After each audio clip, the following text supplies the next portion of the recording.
Hi guys! For today's mini vlog ay samahan nyo kami ni Kiara makipag-outing sa aking mga katrabaho. Tara! So yes po, tama po kayo. Kami lang po ni Kiara ang may kipag-outing at sa aking mga katrabaho. Overnight kasi yung outing kaya hindi na namin pwedeng isama si Bunso and si Mami din naman ay pagod ng mga oras na yan sa kanyang trabaho. Kaya naman naiwan lang silang dalawa ni Cyrene sa bahay. Since malapit lang naman kapag ina-drive ng e-bike yung resort na nabook ng aking mga katrabaho ay sinama ko na si Kiara para mag-enjoy naman ng aking anak. At ayan na nga, syempre nakapag-video ang Daddy X dahil nasa loob pa lang naman kami ng subdivision ng mga time na yan. So nag-video na nga ulit si Daddy X dahil eto't nasa labas na kami ng resort. So hindi na nga bago sa paningin ni Kiara yung mga katrabaho ko dahil 2 years straight every Christmas party uma-attend yan si Kiara. At syempre sino ba namang ayaw makakita ng bata, diba? Kaya naman sinama ko din ang Kiara at 100% nasa mata ko lang yung batang yan. Since hindi naman nagiinom ang inyong Daddy X o nagyoyosi, syempre si Kiara lang yung pinagkaabalahan ko nung buong gabing yan. Shoutout nga pala sa lahat ng katrabaho kong giliw na giliw kay Kiara. And shoutout din sa inyo dahil kayo talaga yung isa sa mga sumuporta at unang mga naniwala at nagtiwala sa akin sa aking pagbablog. Kaya naman pag nag-resign ako, mamimiss ko talaga kayo.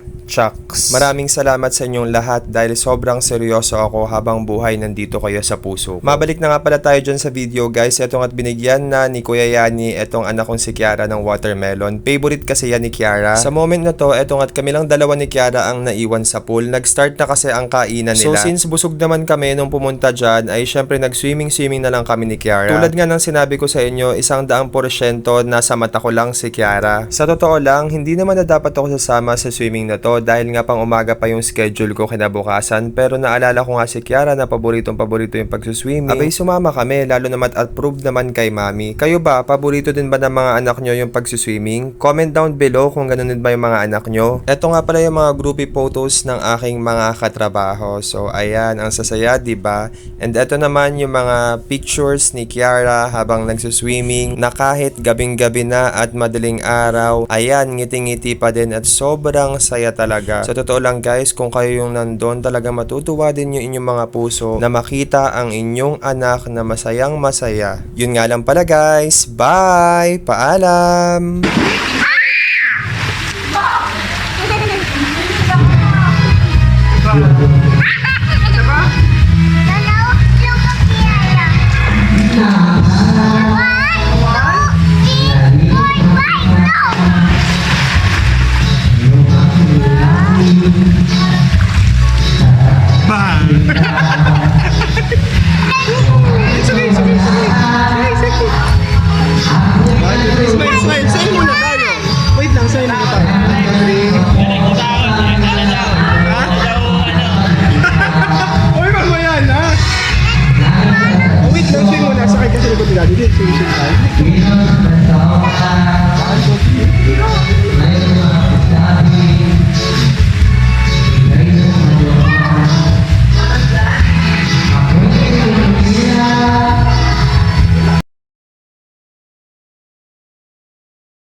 Hi guys, for today's mini vlog ay samahan nyo akong pasiyahin ng aking lola. Tara! By the way guys, na-miss ko nga pala mag voice over ng mini vlog. Wala lang, share ko lang. So since from Muntinlupa tayo, MRT yung pinakamabilis na transportation para tayo ay makarating sa Cubao. Kasi nga pala kay Google Map is 1 hour and 49 minutes nandun na tayo sa San Fernando, Pampanga. Pero syempre, dahil nga sa tayo ay magko-commute, iba yung oras na kakalabasan nung sa atin, malamang extended pa. Kaway-kaway sa mga papuntang Baguio, meron din pala dito sa may Victory Liner Terminal sa Cubao. Shout out sa inyo! After less than an hour nga ay nakarating na din tayo sa San Fernando, Pampanga. So pangalawang beses ko lang makapunta dito. Shout out nga pala sa lahat ng mga malago at masanting na mga Kapampangan. 70th birthday nga pala ni Lola, kaya naman hindi ko din pinalagpas yung pagkakataon na pumunta ako. Kahit nga sa kabila ng busy schedule sa trabaho ay ginawan ko talaga ng paraan para makapag-half day ako at maka-attend man lang doon kahit ilang oras. Nga palang nakikita nyo sa video ay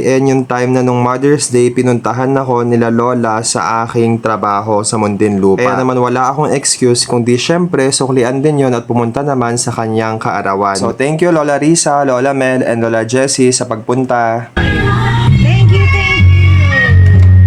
Yeah, makeup na naman ako. Wow!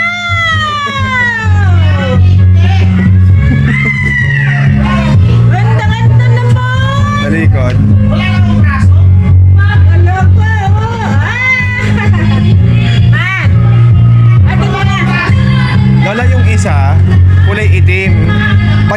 ganito, makikita mo yung picture. Ganyan din. Ayan kasi white. Para may option ka lang.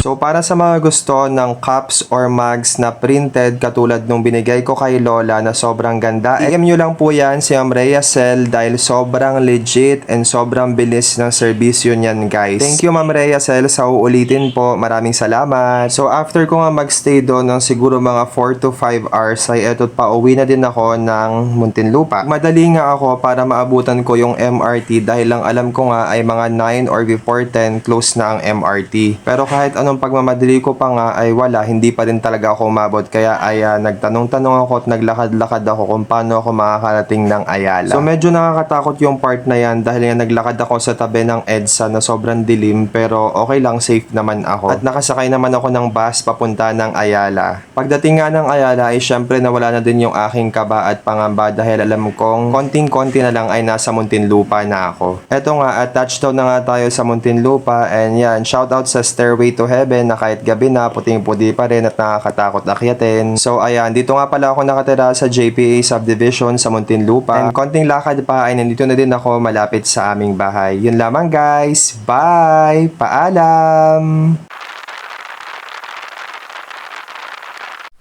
Hi, ang hirap ng buhay ng mini vlogger.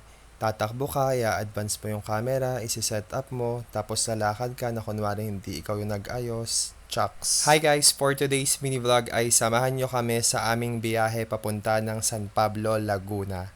Tara! So sa tuwing bumibiyahe nga kami ng malayuan ay pinipili namin yung aking misis na bumiyahe sa umaga. Ito kasi yung oras na pabor sa aming mga may anak nga dahil ito yung oras na walang traffic at mabilis at smooth ang biyahe. Isa pa yung nairi kasing bata ni mami ay parehong mga sukahin kaya naman maganda kung sa umaga kami bumiyahe para iwas suka at konting tanaw-tanaw lang ay tulog na ulit sila. Ayan na nga din yung nakakatakot na pagtulala ni Kiara. Alam mong maya-maya pwedeng lumabas yung pagkaing mga hindi kaaya Chucks. Syempre nagpa-cute si daddy. Minsan lang to guys, pagbigyan nyo na. At syempre nandito na nga din pala kami sa best part ni mami kung saan tulog na yung dalawang batuta. So syempre nga kwentuhan kami ng malala dyan, maritesan. Kala mo talaga hindi magkasama sa bahay.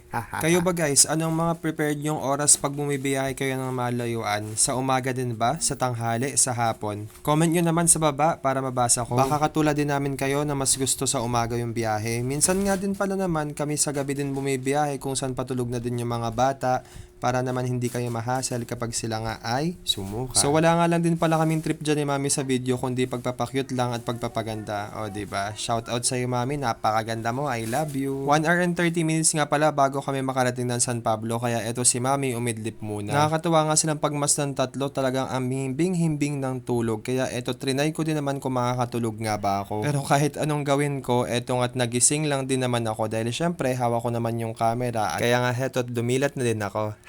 Nakarating na nga din pala kami ng San Pablo at eto nga't hinihele-hele ko si Cyrene sa labas ng bahay ni mama. Eto nga yung isa sa mga pinaka-paborito kong gawin kapag nandito sa bahay nila mama, yung magpahangin sa labas, tumingin ng ibang tao at maglakad-lakad naman. Sa Muntinlupa nga kasi ay wala namang ganitong moment sa aming mag-anak dahil wala naman kaming labas na bakuran na mahangin na pwede mong tambayan, puro init lang talaga. Kaya sinusulit ko talaga kapag nakakarating kami dito. Ay nako, lilipat na ba din kami ng San Pablo, Laguna guys? Sa tingin nyo, comment down below. Matagal na nga din pala tong video na to guys. Siguro mga ilang months na din ago. Wala lang, na-miss ko lang kasi nung panahon ganyan lang si Cyrene na pwedeng yakap-yakapin, hindi na pupumiglas. Iba na kasi ngayon. Kinabukasan nga pala guys, ito't nagwalis-walis na ng bakuran si Ate Kiara. Ngayon nga lang din pala yan nakahawak ng walis tingting dahil wala namang wawalisin sa bahay namin sa Muntinlupa. Grabe, ang sarap-sarap tingnan na alam mong na-exercise yung bata ng ganyan. Hi guys, video walis-walis kaya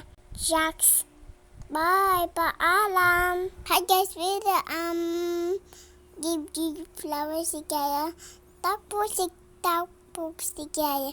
Bye, paalam. Maraming salamat nga pala guys sa lahat ng umabot dito sa dulo ng video na to dahil natapos yung video and sana magtuloy-tuloy yung pag-upload ko. Hanggang dito na nga lang pala guys. Bye! Paalam. Thank you Mama Ai and Papa Rex. Shoutout sa mga anak nyo. Hi guys! For today's mini vlog ay samahan nyo kaming ilabas ang aming mga anak sa kanilang mga lungga.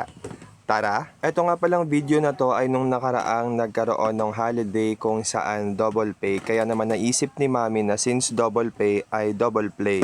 Chocks. Nakakatuwa nga dahil sa part na to ay syempre dito kami sa entrance ng parking papasok since may e-bike nga tayo. And free parking nga din pala kami dahil PWD ang inyong Daddy X, and kapag PWD ay walang bayad ang parking. Dito nga lang din pala kami sa SM Center Muntinlupa pumunta. Malapit lang kasi to sa amin. Siguro mga wala pang 5 minutes kapag hindi traffic. Kaya naman kapag biglaan or gabi na tsaka meron kaming unplanned na gustong lumabas, ito talaga yung pinupuntahan namin since napakalapit lang sa bahay. So lakad-lakad nga lang din pala kami dyan guys kasi hinahanap namin kung saan nga ba yung playground dito. Nung nakaraan kasing pumunta kami dito, ang dami nun, siguro mga 3. At yung 3 yun ay dito nga nakalagay sa second floor pero nawala. Sa kakaikot nga namin, eto at si Kiara pa nga yung nakakita kung nasaan yung playground. Nilipat pala sa first floor. Nakita mo ba yung reaksyon ng bata? Grabe, kapag ganyan yung itsura niya. Parang ayokong bilangan yung pera ko sa wallet ko. Parang lahat willing akong ilabas para sa kanya. Pagturo-turo pa nga, diba? At ayan ang nananakbo, parang kulang na lang gustong itapon ko siya. So playground tour nga lang pala tayo. Maliit lang to, pero syempre para sa ating mga anak ay malaki na yung space na to. Meron siyang bola na nire-request ni Kiara, may bungee jumping, may dollhouse, and etong house na to ay mga truckses, and meron ding mga dinosaur kung saan nagkakaroon ng interest si Kiara ngayon. And eto ding parang bahay na ayan, nandyan si Cyrene sa loob and si Kiara na dumudungaw-dungaw na akala mo parang sari-sari store yung pinaglalaro-laruan nila. Medyo hindi nga lang friendly yung price na tong playground na to, pero inisip ko na nga lang dahil double pay nga nung araw na yan ay siguro time na din para maglaro sila and mag-enjoy naman. Trinay ko nga din palang dyang mag-basketball guys. Wala lang, shoot habang nakahiga, relax, pero wala talaga akong talent sa basketball. Buti na lang, hindi yan isa sa mga requirements ni Mami. After ko nga mag-relax doon ng kahit mga 2 minutes man lang, eto't nakita ko yung 3 naglalaro dito sa mga laruan. Feeling ko nga hindi lang naman yung 2 anak namin yung nag-e-enjoy, parang yung isa din dyan. Sa totoo lang guys, meron naman yung playground si Kiara, yung slide na naka-attach na yung swing tapos may ring. Pero kasi sa late ng bahay namin na ngayon, wala siyang paglagyan kaya kinolaps na lang namin yun at tinambak doon sa bahay ng biyena namin. Balik na din pala tayo sa video. Nakita nyo ba yon? Diba? Sabi ko sa inyo, hindi lang yung 2 kong anak yung nag-e-enjoy, yung isa nga din dyan, which is si Mami. Syempre, hindi tayo papatalo. Kailangan ding matry ni Daddy X kung paano ba yung bungee jumping na yan. First time ko din kasi itong gawin guys, kaya naman talagang trinay ko at sinubukan. Si Cyrene naman, eto't ang sarap-sarap ding panoorin. Talagang nag-e-enjoy din siya at sinusubukan lahat, yung buong area. So, ginayaan na lang din namin dahil alam naman namin na kahit maumpog yan dyan o matumba, malambot naman yung kanyang kababagsakan. Nakakatuwa nga dahil pagtingin ko sa may gawing kanan ko ay nakita ko yan si Kiara na naglalaro sa dollhouse. Grabe, nakaka-proud dahil after niyang gamitin yung doll ay binalik niya kung saan niya ito nakita na nakalagay. Ang galing, diba? Sana magtuloy-tuloy. Nakakatuwa kasi kapag tayo mismo nagpalaki ng isang mabait at responsableng bata. Kaya naman yun talaga yung prayers namin ni Mami na sana paglaki nila ganun pa rin to at makuha pa rin nila. Sobrang bilis nga lang pala din ng oras namin dito dahil 30 minutes lang yung kinuha namin. Sabi ko nga kasi sa inyo, medyo expensive yung price nila compared sa ibang playground na mas malaki at mas maraming mga access. Kaya naman wala talaga kaming sinayang na moment ni Mami. Tag-isa talaga kami ng aming anak at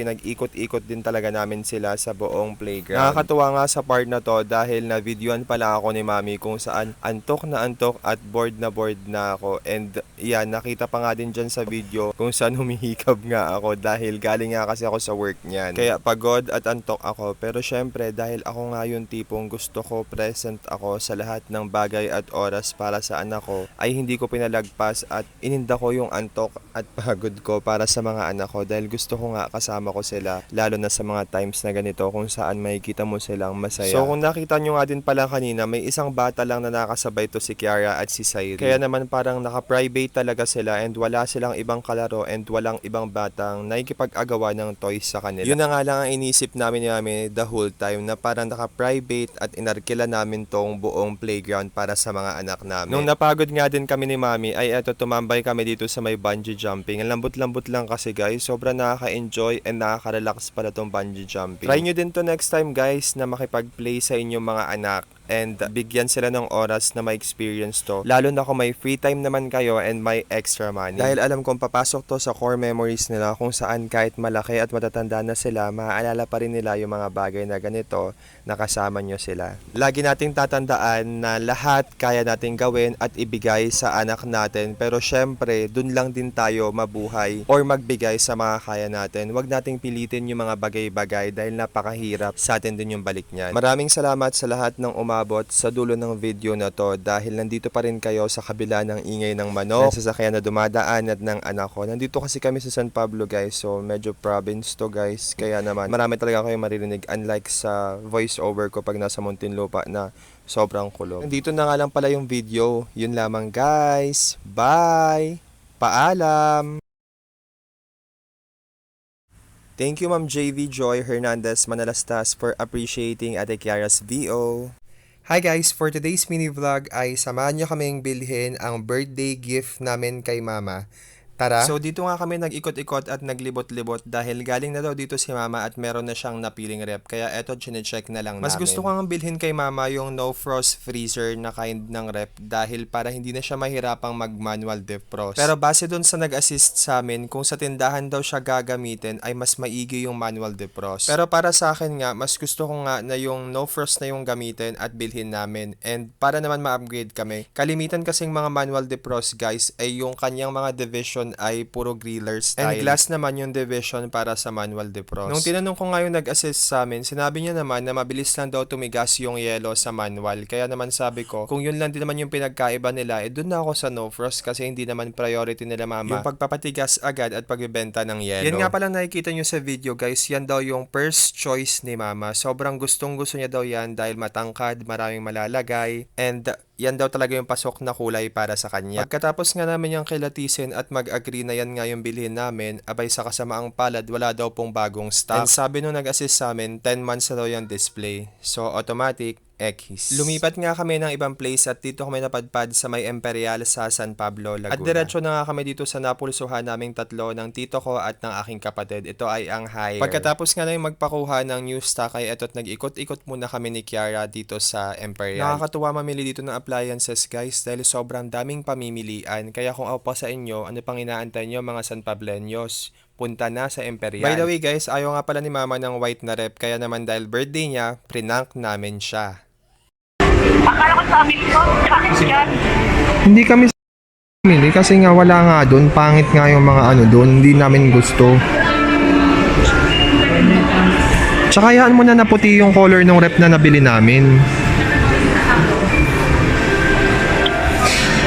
Okay na din naman tong puti. Malinis tingnan. Ano meron yan? Ano no? Gray. Ano no? Kaya mo na sila, nandiyan na eh. Kinuha kita eh.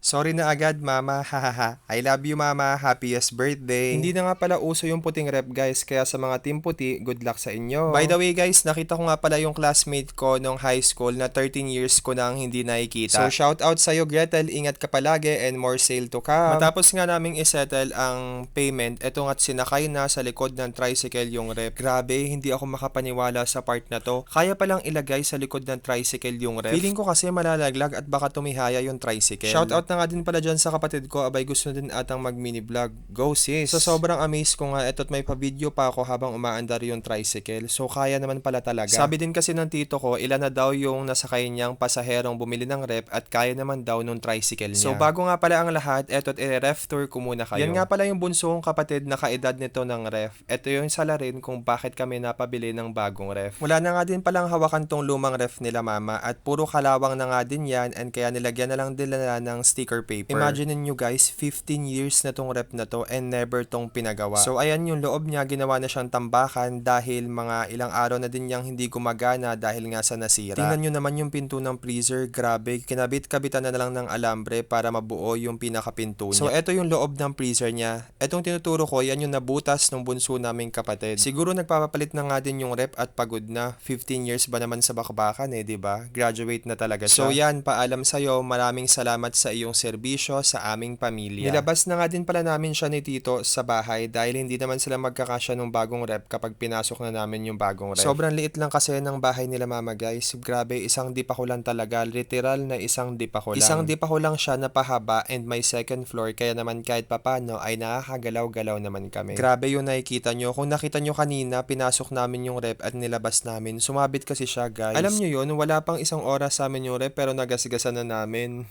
Charan! Eto na yung bagong ref ni mama. Ang ganda. Talagang matutuwa yung mama ko dito.